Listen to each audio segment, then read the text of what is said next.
आज की इस वीडियो में हम चैप्टर 12 के बारे में बात करेंगे। उसमें हमने एक पार्ट इसका पहले ही बना रखा है जिसमें 12.1 के क्वेश्चन और एग्जांपल्स हमने सॉल्व करवा लिया है और उसमें सर्किल के बेसिक कंसेप्ट के बारे में भी बताया है। तो अगर आपने वो वीडियो नहीं देखा है तो डिस्क्रिप्शन में उसकी लिंक है, आप उसके क्वेश्चंस बाद में कर सकते हैं, लेकिन उसका इंट्रो और उसमें जो है डेरिवेशन ऑफ सरकमफ्रेंस के फार्मूले को जो है जरूर देखिए।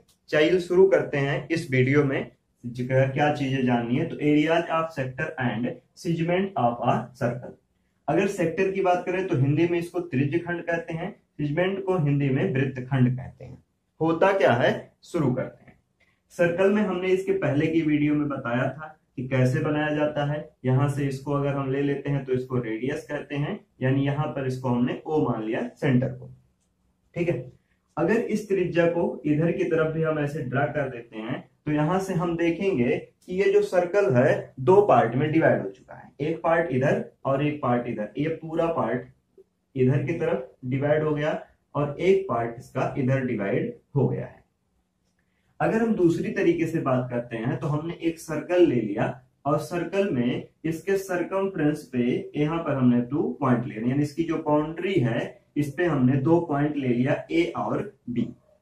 अगर इस दोनों पॉइंट्स के बारे में बात करते हैं तो ये जो छोटा सा लेंथ होगा, यानी जो बाउंड्री होती है उसके छोटे पार्ट को, यानी उसके थोड़े से पार्ट को हम लोग आर्क कहते हैं। हिंदी में बात करें तो इसको चाप कहते हैं। लिखा जाएगा कि चाप ए बी, यानी आर्क ए बी, और इसके ऊपर ऐसे कर्व लाइन बना देंगे तो ये रिप्रेजेंट करता है आर्क को किसी भी सर्कल के। अगर हम लोग दूसरे बात करते हैं कि इसी पॉइंट को, यानी ए और बी को, जो इसके बाउंड्री पे पॉइंट्स हैं, इनको अगर ऐसे हम मिला देते हैं तो यहां पर एक कार्ड बनता है, एक कार्ड बनता है जिसको हिंदी में जीवा कहते हैं। क्या कहेंगे? जीवा। तो ए बी इसकी जो है वो जीवा हो गई, और ए से बी अगर इधर से जाते हैं हम तो ये इसका आर्क हो गया, यानी इसका चाप हो गया। और अगर ए से बी सीधा चले जाते हैं सर्किल के अंदर तो उसको हम लोग कार्ड कहते हैं। तो हमने ये देखा कि ये जो कार्ड है यह भी सर्किल को दो पार्ट में डिवाइड कर रहा है, यानी कार्ड भी सर्किल को दो पार्ट में डिवाइड कर रहा है। एक पार्ट ये हो गया और दूसरा पार्ट इसके ऊपर हो गया। तो हमने अभी तक ये देखा कि जो रेडियस है, यानी त्रिज्या जो है, वह भी सर्किल को दो पार्ट में डिवाइड करता है और कार्ड भी सर्किल को दो पार्ट में डिवाइड करता है। इन्हीं दोनों डिवीजन को हम लोगों को समझना है और इसी के फार्मूले को लिखना है। देखिए, सबसे पहले इस फिगर की बात करते हैं कि जब रेडियस, यानी जब त्रिज्या जो है डिवाइड करते हैं, यानी जो रेडियस है वह सर्किल को दो पार्ट में डिवाइड करता है, तो ऐसे पार्ट में जो इसमें पार्ट बनता है, इस पार्ट का नाम सेक्टर होता है। यानी हिंदी में बात करें तो त्रिज्यखंड होता है। त्रिज्यखंड होता है। त्रिज्या के द्वारा डिवाइड किया गया इसलिए हम मान सकते हैं इसको त्रिज्यखंड कहते हैं। इंग्लिश में जानेंगे इसको सेक्टर कहते हैं। लेकिन जब जीवा के द्वारा डिवाइड होता है, यानी कार्ड के द्वारा डिवीजन होता है, तो ऐसे सिचुएशन में इसके हर एक पार्ट को सिगमेंट कहते हैं और हिंदी में इसको वृत्तखंड कहते हैं। तो क्या ये दोनों डिवीजन समझ में आया? सबसे पहले कि अगर त्रिज्या डिवाइड करेगा तो सेक्टर कहेंगे, यानी रेडियस डिवीजन सेक्टर कहलाता है और कार्ड डिवीजन सिगमेंट कहलाता है। हिंदी में बात करें तो जीवा के द्वारा जब विभाजित किया जाता है तो उसको वृत्तखंड, और त्रिज्या के द्वारा डिवाइड किया जाता है तो उसको त्रिज्यखंड कहते हैं। ठीक है, अब बात करते हैं कि इनकी लेंथ क्या होगी। जैसे मान लीजिए कि आर्क का लेंथ, पूरा जो ये बाउंड्री होती है इसका पूरा जो है लेंथ कितना होता है? ये होता है 2 पाई आर, जिसको हम लोग सरकमफ्रेंस कहते हैं। हिंदी में बात करें तो इसको परिधि कहते हैं। हमने बताया था पहली वीडियो में कि जो परिधि होती है वो 2 पाई आर के बराबर होती है, यानी 2 पाई आर। अगर इस टोटल लेंथ की बात करते हैं, टोटल बाउंड्री की बात करते हैं, तो ये 2 पाई आर के बराबर होता है। जो सर्किल के लिए टर्म यूज किया था सरकमफ्रेंस है, हिंदी में इसको परिधि कहते हैं, जो कि 2 पाई आर के बराबर होता है। बट यहां पर क्या है कि ये जो आर्क है, अगर यहां पर एक सेंटर ले लेते हैं तो यहां पर कुछ ना कुछ इसके द्वारा एंगल बनेगा। यानी इस आर्क के द्वारा सेंटर पे, इसके केंद्र पे एक एंगल थीटा सब्टेंड किया जाएगा, यानी बनाया जाता है। अगर यहां पर भी बात करें तो यहां पर भी थीटा एंगल ऐसे बन जाएगा। अगर यहां पर भी एक सेंटर ले लेते हैं तो इस कार्ड के द्वारा इसको मिला देंगे तो भी एंगल यहां पर बन जाएगा। इसमें मेन कंसेप्ट इसी थीटा एंगल को समझना है और इसी के बेस पे फार्मूले को डिजाइन करना है। तो चलिए, ये तो बेसिक हो गया, इसको हम इरेज कर देते हैं और इसके आगे देखते हैं कि लेंथ ऑफ सरकमफ्रेंस के द्वारा आर्क की लेंथ कैसे निकलेगी। यानी लेंथ ऑफ आर्क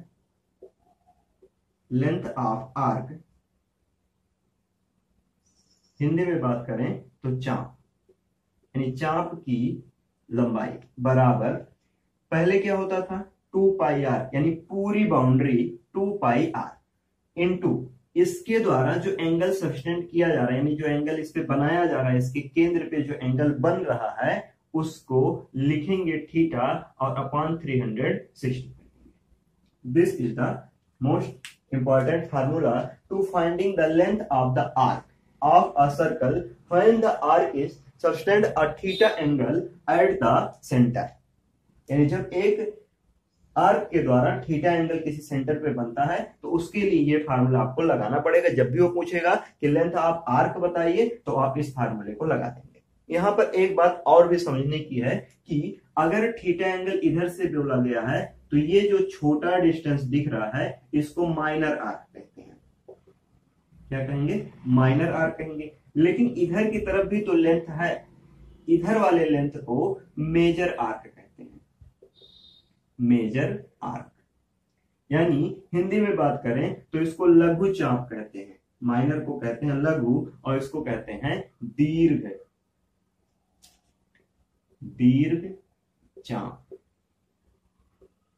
अब मान लीजिए कि आपसे लेंथ ऑफ आर्क तो हमने बता दिया, तो चाहे आप माइनर निकालिए और चाहे आप मेजर निकालिए। अगर आपसे मेजर आर्क पूछा जाता है यानी लेंथ ऑफ मेजर आर्क, तो थीटा की वैल्यू यहां पर चेंज हो जाएगी। यानी ये थीटा है और ये कंप्लीट थीटा 360 होता है, तो 360 से थीटा को घटा देंगे तो इधर वाला जो आ जाएगा 360 माइनस थीटा। यानी जब आपसे क्वेश्चन में पूछेगा कि लेंथ ऑफ मेजर आर्क बताइए तो यहाँ 2 पाई आर रहेगा और थीटा की जगह आप लिख देंगे 360 माइनस थीटा। यानी जो थीटा है उसको 300 से सब्ट्रैक्ट करके डायरेक्टली वैल्यू रख सकते हैं। हमने बता दिया आपको कि लेंथ ऑफ आर्क निकाला कैसे जाता है। ठीक है, इसके बेस पे एक छोटा सा क्वेश्चन देखते हैं। मान लीजिए कि एक कोई सर्कल दिया हुआ है, ठीक है, जिसमें इनका आर्क पूछा गया है, यानी ए से बी कोई आर्क है जिसकी लेंथ आपको बतानी है। याद रहे कि माइनर और मेजर दोनों बतानी है। अगर इस आर्क के द्वारा इसके एंगल यानी इसके सेंटर पे एक कोई एंगल बन रहा है 60 डिग्री का। कितने डिग्री का एंगल बन रहा है? 60 डिग्री का। अगर इसके सेंटर पे एंगल बन रहा है, इस आर्क के द्वारा इसके सेंटर पे 60 डिग्री का एंगल बन रहा है और इसकी जो रेडियस है वह 21 सेंटीमीटर है। कितना? ये 21 सेंटीमीटर रेडियस है। इसके आर्क की लेंथ बतानी है आपको, तो हम पहले कहेंगे कि माइनर आर्क निकाल रहे हैं। तो माइनर आर्क यानी length of minor arc, length of minor arc bracket में लिखेंगे ए बी, ऐसे लिख देते हैं। इसमें आ जाएगा फार्मूला। अब 2 पाई आर लिखेंगे यहाँ पर, यानी 2 पाई आर इंटू थीटा की जगह पर कितना लिखना है आपको? अभी तो हम थीटा ही रख देते हैं जनरल फॉर्म में और 360 लिख देंगे। अब देखिए 2 पाई की वैल्यू आपको रखना है 22/7। ये हमने बताया है उसमें कि ये 22/7 जो है सरकमफ्रेंस और डायमीटर का एक रेशियो होता है जिसको हम लोग पाई कहते हैं। तो इसकी वैल्यू यहाँ पर रखना है, तो 22 आ जाएगा 7 इंटू आर की वैल्यू कितनी दे रखी है क्वेश्चन में? तो 21 दे रखी है, लिख दिए। थीटा की वैल्यू 60 डिग्री है तो यहाँ पर 60 डिग्री रखे और यहाँ 360 रख देंगे। 0 से 0 कट कर दीजिए और इस 6 से 36 को कट करेंगे तो आ जाएगा 6। इस ऊपर दिए गए वैल्यू को हम यहाँ ऊपर लिखते हैं, यहाँ पर 2 इंटू 22/7 इंटू 21 इंटू 1/6। देखिए 7 से इसको कट कर दीजिए तो आ जाएगा 3। इस 3 से इसको फिर से कट कर दीजिए तो आ जाएगा 2, और इस 2 से इस 2 कट कर देंगे तो यहाँ आ जाएगा 1, और ये आ जाएगा आपका 22 बच गया है, तो इसको लिख देंगे सेंटीमीटर। यानी इसके अगर सरकमफ्रेंस के बारे में बात करते हैं हम, तो ये सॉरी इसके लेंथ के बारे में बात करते हैं, माइनर आर्क के बारे में बात करते हैं, तो इसकी जो डिस्टेंस है ए से बी की, ये आ जाएगी आपकी 22। अब अगर इसी क्वेश्चन में आपसे पूछा होता कि बताइए कि जो लेंथ ऑफ है वो मेजर आर्क क्या होगा, यानी length of major arc. Major arc का मतलब कि इधर के द्वारा जो बनाया गया बाउंड्री है, इधर के द्वारा जो बन गया इधर, ये इसकी लेंथ कितनी हो। तो इसको निकालने के दो तरीके हैं, या तो आप 2 पाई आर पूरा निकाल लीजिए, यानी सर्कल का पूरा सरकमफ्रेंस निकालिए, पूरी परिधि निकाल लीजिए, और उससे 22 सब्ट्रैक्ट कर दीजिए, क्योंकि ये वैल्यू अभी जो यहां से यहां तक आई हुई है ये 22 आई है। तो आप या तो पूरे से 22 हटा दीजिए, और या फिर सीधे यहां पर थीटा की वैल्यू चेंज करके इसको निकाल सकते हैं। तो हम दोनों तरीके से आपको बता रहे हैं। सबसे पहले हम इसका फार्मूले का यूज करेंगे, इधर वाले को इरेज कर देते हैं। चलिए यहां लिखेंगे length of major arc, major arc equal to कितना आ जाएगा, 2 पाई आर इंटू 360 माइनस 60 और अपॉन में आ जाएगा 360। ये हमने 360 क्यों किया, 360 माइनस 60 क्यों किया, क्योंकि हम इधर का एंगल निकाल रहे हैं, और पूरा एंगल 360 होता है, इसलिए उससे 60 जब घटा देंगे तो ये ऊपर वाला एंगल इधर वाला आ जाएगा, और इसके करस्पॉन्डिंग जो आर्क है यानी जो लेंथ है इसके अलोंग, वो वैल्यू निकल के आएगी। तो चलिए रख देते हैं इसको, 2 इंटू 22/7 इंटू आर की वैल्यू 21, इसको सब्ट्रैक्ट कर देंगे तो 300 अपॉन में 360, इसको कट कर दीजिए 0 से 0, तो ये कट जाएगा, और इसको जो है 2 से कट कर देंगे तो ऊपर 15 आ जाएगा और नीचे जो है 18 आ जाएगा। इस वैल्यू को ठीक से लिख लेते हैं, या यहीं पर कट कर दीजिए 7 से इसको, तो ये 3 आ जाएगा, यानी 2 इंटू 22 इंटू 3 इंटू 15 और अपॉन में आ जाएगा ये 18। इसको 3 से कट कर दीजिए तो आ जाएगा 3 6 जा, ठीक है, 3 6 जा 18। इसको 2 से कट कर देंगे तो आ जाएगा 3, और इस 3 को से 15 को कट कर दिए तो आ जाएगा 5, यानी 5 मल्टीप्लाई 22 आएगा, और इसको मल्टीप्लाई कर लीजिए तो आ जाएगा 5 2 10 111, यानी 110 सेंटीमीटर आएगा इस मेजर आर्क की लेंथ, यानी दीर्घ चाप की लंबाई कितनी आ जाएगी, 110 सेंटीमीटर। अगर हम लोग दूसरे टाइप से बात करते हैं, यानी दूसरा जो तरीका है मेजर लेंथ, मेजर आर्क को निकालने का, वह है कि पूरे सरकमफ्रेंस से, यानी इसके सरकमफ्रेंस से इसके माइनर आर्क को घटा दीजिए। तो इसको आप नोट कर लीजिए, हम इरेज कर देते हैं और दूसरे तरीके से इसको सॉल्व करते हैं।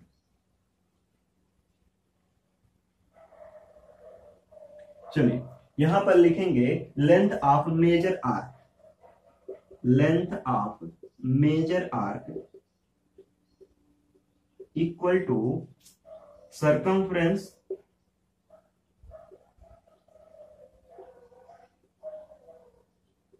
माइनस लेंथ ऑफ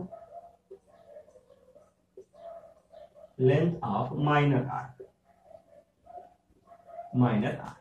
यानी हम ये बताना चाहते हैं कि सरकमफ्रेंस मेजर जो लेंथ ऑफ मेजर आर्क है उसको सरकमफ्रेंस से अगर घटा दिया जाए माइनर आर्क को, तो हमें जो है ये वैल्यू आनी चाहिए, यानी 110 आना चाहिए, ये मेजर आर्क की जो लेंथ आई थी पहले, ठीक है।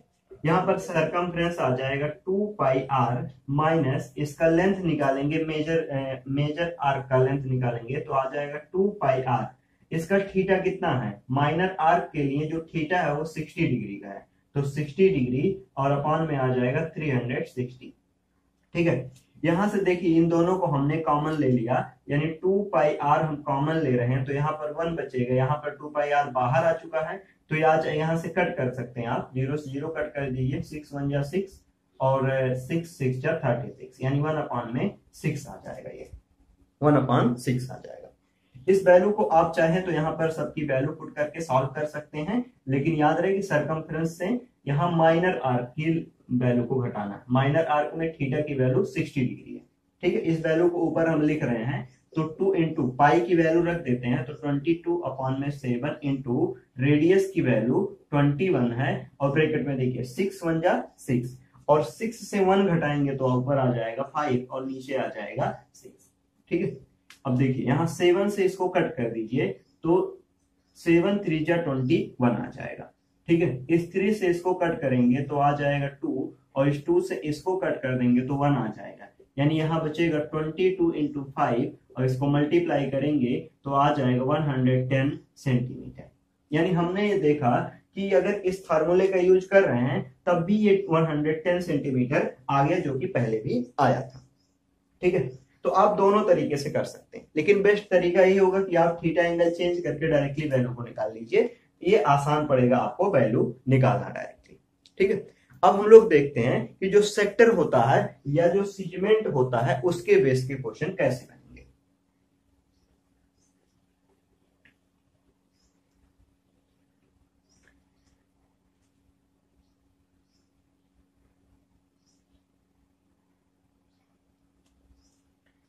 चलिए हम लोग देखते हैं सेक्टर के बेस पे क्वेश्चन कैसे बनेगा। सेक्टर में हमने अभी थोड़ी देर पहले बताया कि जो रेडियस का डिवीजन होता है उससे जो पार्ट बनता है उसको हम लोग सेक्टर कहते हैं। मान लीजिए यहाँ पर थीटा एंगल है, तो इसमें क्या पूछता है, एरिया पूछता है। तो यहाँ पर देखिए ये छोटा पार्ट है तो इसको माइनर कहते हैं, माइनर सेक्टर, और ये जो बड़ा पार्ट है इसको मेजर सेक्टर कहते हैं, मेजर सेक्टर कहते हैं, ठीक है। अगर हिंदी में बात करें तो इसको दीर्घ चाप कहते हैं, इसको दीर्घ चाप कहते हैं, और इसको जो है लघु चाप कहते हैं, ठीक है। क्वेश्चन कैसे पूछेगा कि मान लीजिए कि यहां पर कोई एंगल है जो कि 30 डिग्री का बना हुआ है। क्या बना हुआ है, यहां पर एक एंगल 30 डिग्री का बना हुआ है। इसका जो रेडियस है वह 4 सेंटीमीटर का है। इसका जो रेडियस है, अगर यहाँ पर ए मान ले, यहाँ बी मान ले, यहाँ पर सी मान लेते हैं, सेंटर को हमने सी मान लिया, तो इस आर्क के इस जो रेडियस है, ये जो पार्ट को अलग कर रहा है, सेक्टर को जो अलग कर रहा है, ये चाप हमने लिख दिया। यहाँ पर हमको जो है खंड, त्रिज्य खंड लिखना था, त्रिज्य खंड रहेगा, ये चाप नहीं त्रिज्य खंड रहेगा, त्रिज्य खंड रहेगा, ठीक है। चलिए यहां पर हम इसको जो है एरिया निकालते हैं। तो सबसे पहले हमें पता होना चाहिए कि एरिया ऑफ सर्कल क्या होता था। एरिया ऑफ सर्कल होता है पाई आर स्क्वायर।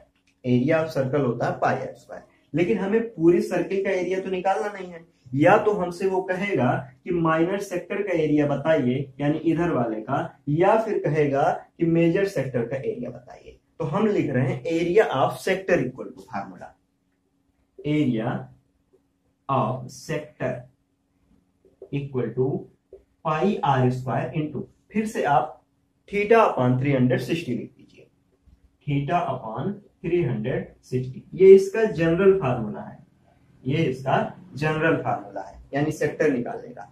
अब अगर माइनर पूछेगा तो माइनर के क्रॉसपॉन्डिंग यहाँ पर जो है थीटा रखिए। अगर मेजर पूछेगा तो मेजर वाले का जो है यहाँ पर थीटा रख देंगे, तो आपका आंसर आ जाएगा। अभी जो क्वेश्चन हमने लिखा है यहाँ पर, अगर हम बात करते हैं कि माइनर जो होता है, माइनर जो सेक्टर होगा, यानी लघु त्रिज्य खंड का जो क्षेत्रफल होगा वह कितना होगा, तो यहाँ पर हम लिख रहे हैं कि area of minor sector equal to, यह आ जाएगा pi are square into theta की वैल्यू कितनी रखनी है, 30 degree.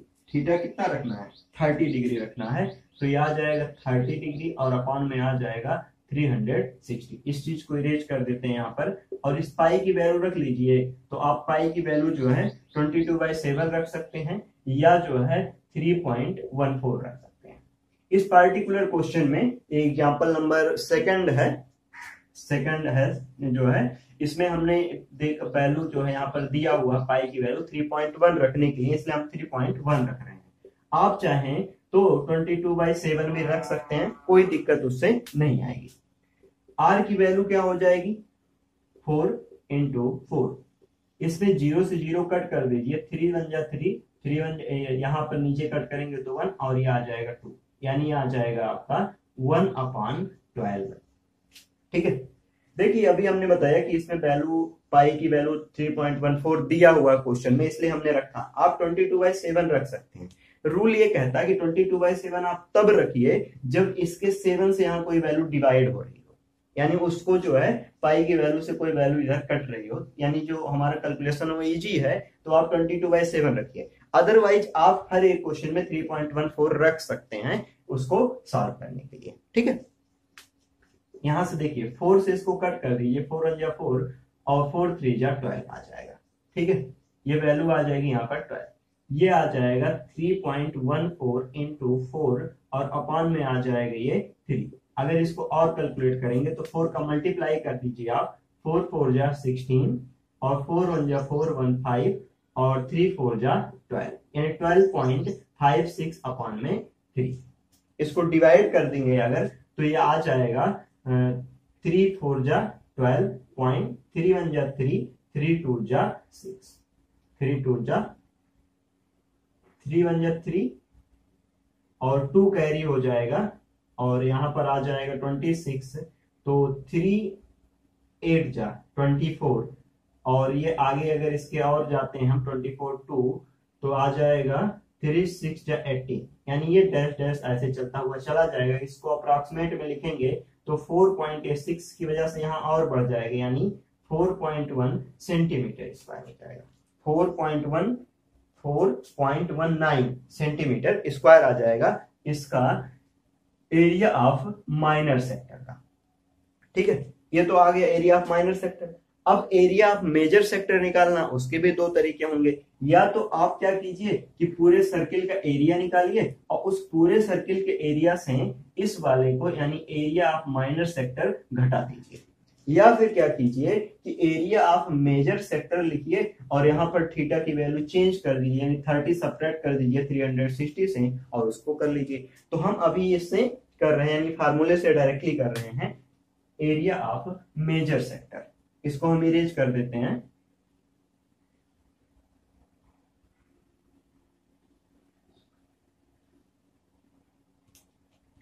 Area of major sector यानी दीर्घ वृत्तखंड का क्षेत्र बराबर। ठीक है। क्या हो जाएगा तो पाई आर स्क्वायर इंटू थीटा की वैल्यू कितनी रखनी है, तो 360 से इसको घटाएंगे तो ये इधर वाला थीटा आएगा। तो याद कर लीजिए 360 माइनस 30 डिग्री और अपॉन में लिखना है 360। यहाँ पर वैल्यू रख दीजिए तो ये 3.14 इंटू 4 इंटू 4 इंटू इसको सब्ट्रैक्ट करेंगे तो आ जाएगा ये 330 और अपॉन में आ जाएगा 360। 0 से 0 कट कर दीजिए, ये जो है वैल्यू 3 से ऊपर नीचे कट कर दीजिए। 3 1 जा 3, 3 1 जा 3 और नीचे कट करेंगे तो 3 1 जा 3, 3 2 जा 6, यानी यहां से वैल्यू आ जाएगी आपकी 3.14 इंटू 4 इंटू 4 इंटू 11 अपॉन में 12। ठीक है। इसको और सिंप्लीफाई अगर करते हैं तो 4 से कट कर दीजिए, 4 3 जा 12 आ जाएगा। ठीक। ये 3.14 इंटू 4 इंटू 11 और अपॉन में आ जाएगा 3। इसको मल्टीप्लाई कर लीजिए तो 4 4 जा 16 और 4 1 जा 4 1 5 और 4 3 जा 12.56 इंटू 11 और अपॉन में आ जाएगा 3। इसमें 11 का मल्टीप्लाई कर दीजिए तो ये आ जाएगा आपका 6 और 5 6 11 और ये आ जाएगा यहाँ से 5 2 7 और 1 8 और 2 1 3 और ये 1 आ जाएगा और यहाँ पर पॉइंट लगा दीजिए तो प्लेस पे और इसको 3 से डिवाइड कर दीजिए। यहाँ से इसको डिवाइड करेंगे तो 3 4 जा 12 और 1 कैरी हो जाएगा ये यहाँ से, तो आ जाएगा 3 6 जा 18 पॉइंट, यहाँ पर डिवाइड करेंगे तो 0 बार जाएगा और 3 5 जा 15 और 1 हो जाएगा तो 3 3 जा 9 आ जाएगा। यानी अप्रोक्सीमेट में अगर हम वैल्यू की बात करें तो 5 आ जाएगा सेंटीमीटर स्क्वायर। अगर इसके मेजर सेक्टर का एरिया निकालते हैं तो आपकी यही वैल्यू आएगी जब आप सर्किल के एरिया से, यानी पूरे सर्किल का एरिया निकाल लीजिए किससे, पाई आर स्क्वायर से, और एरिया ऑफ माइनर सेक्टर लिख दीजिएगा। यहां से क्या लिखिएगा, area of minor sector, area of minor sector, यानी आपको तब भी एरिया ऑफ मेजर सेक्टर मिल जाएगा। तो आप चाहे तो इस फार्मूले का यूज कीजिए या फिर इस फार्मूले से यूज करके वैल्यू को निकाल सकते हैं। अब हम लोग बात करते हैं कि एरिया ऑफ सिगमेंट कैसे निकाला जाएगा, यानी वृत्तखंड का क्षेत्रफल कैसे निकाला जाएगा। यहां पर मैंने फिर से गड़बड़ कर दिया है, ये त्रिज्यखंड रहेगा, त्रिज्यखंड रहेगा, ठीक है। सेक्टर को त्रिज्यखंड कहते हैं हिंदी में। चलिए हम देखते हैं आप एरिया ऑफ सिगमेंट के बारे में। तो सबसे पहले यहाँ पर एक सिगमेंट बना लेते हैं, ये हमने सर्किल बना दिया, यहां से इसका आर्क ले लेंगे ए बी और इनको दोनों को मिला देंगे तो कार्ड बन जाएगा। तो ये कार्ड जो है दो इक्वल पार्ट में डिवाइड करता है और उसी पार्ट को वृत्तखंड या सिगमेंट कहते हैं। अगर यहाँ पर एक बीच में सेंटर ले लेते हैं तो सेंटर से इसको ऐसे करके मिला देंगे तो इस आर्क के द्वारा इसके सेंटर पे जो एंगल बन गया उसको हमने थीटा मान लिया और सेंटर को हमने ओ मान लिया। इसके एरिया को निकालने के लिए आपको फार्मूला याद होना चाहिए कि area of segment equal to, या एरिया ऑफ वृत्तखंड का क्षेत्रफल बराबर होता है area of sector, area of sector minus area of triangle, area of triangle. क्या कर रहे हैं हम, एरिया ऑफ सेक्टर निकाल रहे हैं। क्यों, क्योंकि यहां से ये जो पूरी वैल्यू है ना, ये यहां से लेकर यहां तक की पूरी वैल्यू ये सेक्टर कहलाती है। और इतना सा जो पार्ट इसका नीचे वाला जो ये पार्ट है, ये वाला पार्ट कहलाता है सेगमेंट, ठीक है। तो इसी सेगमेंट का एरिया निकालना हमको, तो सेगमेंट का एरिया इक्वल टू होता है सेक्टर का एरिया पूरा, यानी यहां से लेकर ये पूरा एरिया, और इससे इस ट्रायंगल का एरिया अगर घटा देते हैं, इस ट्रायंगल का एरिया अगर हटा देते हैं इसको, तो ये हमारा ये बचा हुआ पार्ट जो है निकल के आ जाता है। और इसमें जो सबसे अच्छी बात है निकालना कि ये ट्रायंगल का एरिया निकालेंगे कैसे। तो सबसे पहले यहाँ पर हमने फार्मूला देख लिया। अब देखते हैं कि अगर इसमें ये ट्रायंगल बात किया जाए तो ट्रायंगल यहाँ पर या तो 90 डिग्री हो सकता है, 90 डिग्री होगा तो यहाँ पर ये जो है 90 डिग्री रहेगा। अगर एंगल यहाँ पर ये थीटा की वैल्यू अगर 90 डिग्री हो जाती है तो इस तरीके का ट्रायंगल बनेगा, जिसमें इधर अगर हम बेस मान लेते हैं तो इधर हाइट हो जाएगा। इसका जो फार्मूला होता है half into base into height होता है। या फिर हो सकता है कि जो ये ट्रायंगल है इसमें थीटा की वैल्यू 60 डिग्री आ जाए, तो 60 डिग्री जब बनेगा तो ये इक्विलेटरल ट्रायंगल हो जाएगा, ये हो जाएगा इक्विलेटरल ट्रायंगल। और इक्विलेटरल ट्रायंगल का एरिया होता है √3/4 a का स्क्वायर, जिसमें a इसकी साइड होगी, a इसकी साइड होगी, जो कि रेडियस के रूप में पहले से दिया रहेगा। अगर तीसरी बात करते हैं, तीसरे टाइप की जिसमें ट्रायंगल बनेगा, वह ट्रायंगल के बारे में बात करते हैं। हो सकता है इस ट्रायंगल से आप ना परिचित हो। अगर इनके बीच का एंगल थीटा है, दो साइडें ए और बी दे रखी हैं, तो ऐसे सिचुएशन में यहाँ पर नया फार्मूला आप देखेंगे हाफ इंटू ए बी और यहाँ पर साइन थीटा रख देंगे। इसमें ज्यादातर क्वेश्चन में ये फार्मूला आप अप्लाई कर सकते हैं, या किसी भी क्वेश्चन के ट्रायंगल में इस पार्टिकुलर एक्सरसाइज के अप्लाई इसको कर सकते हैं, यानी ए बी और साइन थीटा। इसमें ध्यान देने की बात यह है कि ए और बी के बीच का ही एंगल ये थीटा होना चाहिए, यानी ए और बी के बीच का एंगल होना चाहिए। जैसे मान लीजिए कि ट्रायंगल में इस तरीके से अगर दे रखा है, यहाँ पर मान लीजिए थीटा है और ए और बी यहाँ दिया है, तब ये फार्मूला वैलिड नहीं होगा। मतलब ये ए और बी के बीच का ही एंगल थीटा होना चाहिए, और यहाँ पर साइन थीटा लगा देंगे तो ये आंसर आ जाएगा, ठीक है। ये एरिया ऑफ ट्रायंगल के डिटेल वीडियो जो है आपको डिस्क्रिप्शन में मिल जाएगा। हमने इसमें अलग अलग प्रकार के ट्रायंगल का एरिया निकालने का तरीका बताया और कैसे निकाला जाता है उसको भी हमने उसमें बताया है। तो आप डिस्क्रिप्शन में लिंक चेक कीजिए कि आपको एरिया ऑफ ट्रायंगल नाम से जो है वीडियो मिलेगी, तो उसको जो है आप देखिए और वहां से समझिए कि अलग अलग ट्रायंगल का एरिया कैसे निकाला जाता है, ठीक है। तो यहाँ पर हम सेक्टर का एरिया लिखेंगे और ट्रायंगल का एरिया लिखेंगे। या तो ये एरिया आएगा, या तो ऐसा ट्रायंगल आएगा, या तो ऐसा ट्रायंगल आएगा। इस पार्टिकुलर टॉपिक के लिए, यानी जो हम लोग आगे टॉपिक पढ़ने वाले हैं 12.2 में, इसमें ये फार्मूला हर एक ट्रायंगल के लिए वैलिड होगा, ठीक है। याद रहे थीटा ए और बी के बीच का एंगल होना चाहिए इस फार्मूले को जब हम लगाएंगे तब। अच्छा, फार्मूले को जब लगाएंगे तो थीटा की अलग अलग वैल्यू आएंगी, तो उस थीटा की अलग अलग वैल्यू के लिए साइन थीटा की वैल्यू मैं अभी इसके लिए याद करवाता हूँ, फिर डिटेल वीडियो आएगी इसकी जो है थीटा के लिए, ट्रिग्नोमेट्री जब पढ़ाएंगे तब उसमें आ जाएगा। तो यहाँ पर हम कुछ वैल्यूज लिख देते हैं कि अगर साइन 60 डिग्री आता है तो इसकी वैल्यू होती है √3/2। अगर साइन 30 डिग्री आएगा तो इसकी वैल्यू होती है 1/2। अगर साइन 45 डिग्री आएगा तो इसकी वैल्यू होती है 1/√2, जिसमें सबसे ज्यादा इंपॉर्टेंट है ये ऊपर के दो, और उसमें भी सबसे ज्यादा इंपॉर्टेंट है साइन 60 डिग्री की वैल्यू, जो कि होती है √3/2। तो ये जब भी किसी ट्रायंगल में ऐसा फार्मूला आएगा हम लगाएंगे तो आप समझ जाना, डिटेल वीडियो आप नीचे देख सकते हैं। चलिए एक क्वेश्चन लेते हैं इसमें और फार्मूले को अप्लाई करके देखते हैं।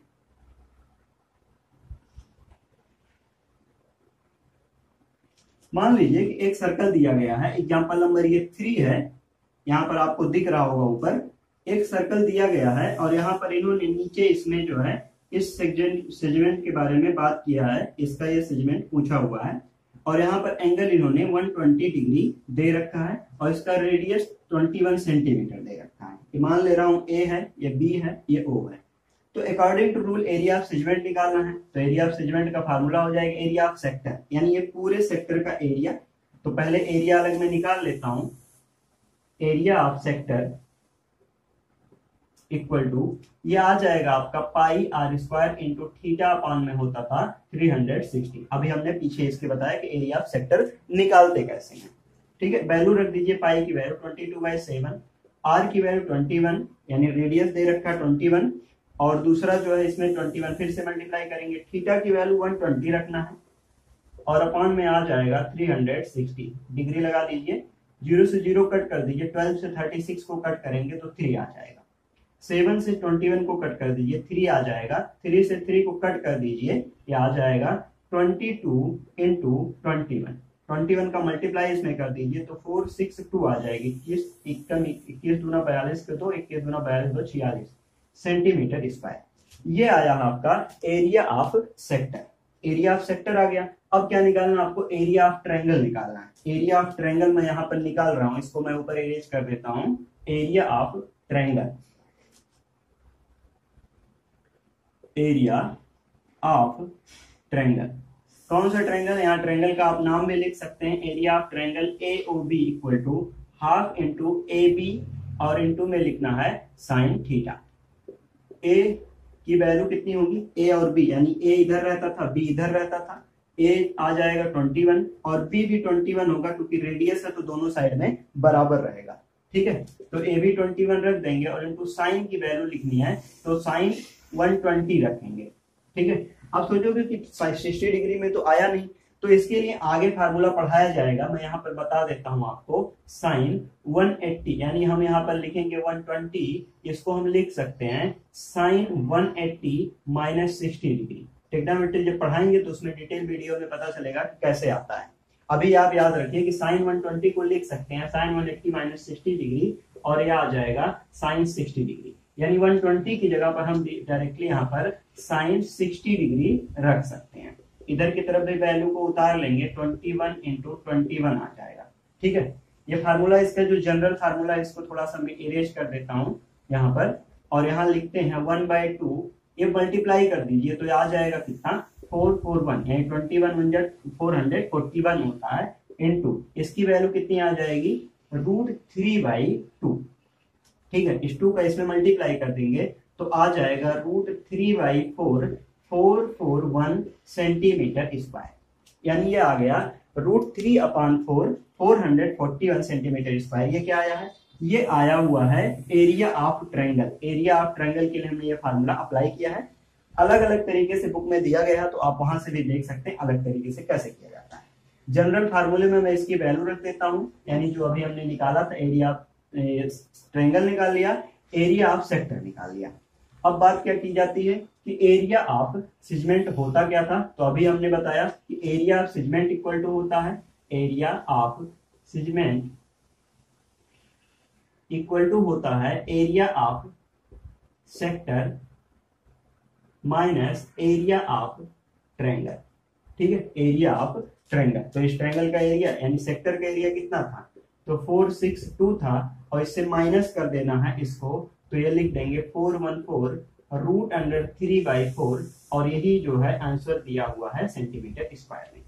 हालांकि उसने 21/4 निकाल लिया है, तो आप यहीं पर छोड़ दीजिए, ये इसका आंसर हो जाएगा। तो हमने ये बताया आपको कि सेक्टर क्या होता है, सेक्टर का एरिया कैसे निकाला जाता है, सिगमेंट क्या होता है, सिगमेंट का एरिया कैसे निकाला जाता है, और आर्क क्या होता है और आर्क का लेंथ कैसे निकाला जाता है, इतना हमने बताया। आगे की वीडियो हम लोग 12.2 के क्वेश्चंस की बात करेंगे। मिलते हैं दूसरी वीडियो में।